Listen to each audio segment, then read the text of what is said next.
aircraft in the PAVE checklist, it's also important to talk about the environmental aspect of it and also the external pressures that you might have. So talking about the environment here, there's multiple things that we have to consider.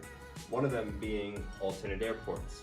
Let's say we're out in a practice area at Islip and then all of a sudden the airport closes due to an incident on the runway or just something occurring at the airport where it has to close. In that case, you want to consider going to an alternate.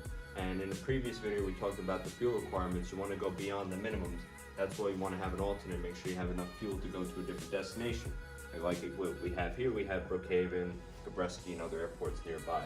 But when you're on a longer cross-country flight, you want to really consider alternate airports. And that's actually one of the things required by the FAA under known pre-flight actions. 91-103. Next thing is loss procedures. There's a specific way to do loss procedures. Obviously, we have like the 5 C's, and we want to make sure that we don't get lost again.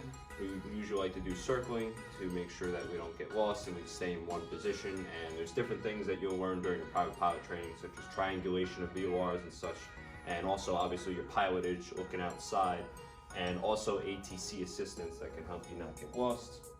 That's part of the environmental aspect of it. Next, we have level of proficiency. This is a big topic here. The proficiency versus the minimums. There, for example, as we said in the previous one, 3 takeoffs and landings within the preceding 90 days. That's a bare minimum. But let's say you haven't flown in, a year, and you could still legally fly by yourself in that case without passengers because you're under the 2-year flight review. But you might not be very proficient. I wouldn't be proficient if I haven't flown for a few months. So you want to consider that as part of your analysis before flight. Am I really proficient for that flight? Another thing you want to consider for level of proficiency is the proficiency of yourself in the environment that you're in. So for example, being at an airport that you're not familiar with, or a busier airport like being at JFK or LaGuardia or a bigger class Charlie airport. Fortunately, we're at Islip Airport here, which is semi-busy class Charlie, so we get to deal with wake turbulence operations and such with a larger aircraft.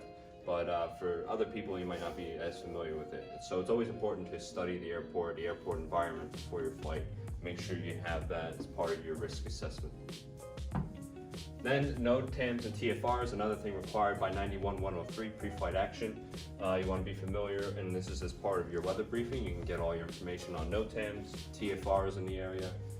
One prominent TFR we usually get is there's the Trump Tower TFR in the city, and sometimes when the president is in town, there'll be a TFR over the entire class Bravo, so we have to consider that. You always want to check before flight for your TFRs. And obstacles in airspace, you always want to check the airspace around you when you're doing your pre-flight. That's why we always do for cross-country flights, we do our navigation logs and we plan our route during the flight on the sectional chart. So we're checking for maximum elevation figures, and we're checking for the airspace around us, make sure we don't bust any airspace like the Bravo. We select the proper cruising altitude for given terrain and everything in the flight. And then lastly, weather. We want to make sure we get our weather briefing. So it starts with looking at the weather a few days before and seeing general outlook of maybe will there be a storm system that day? What do you think the conditions will be like?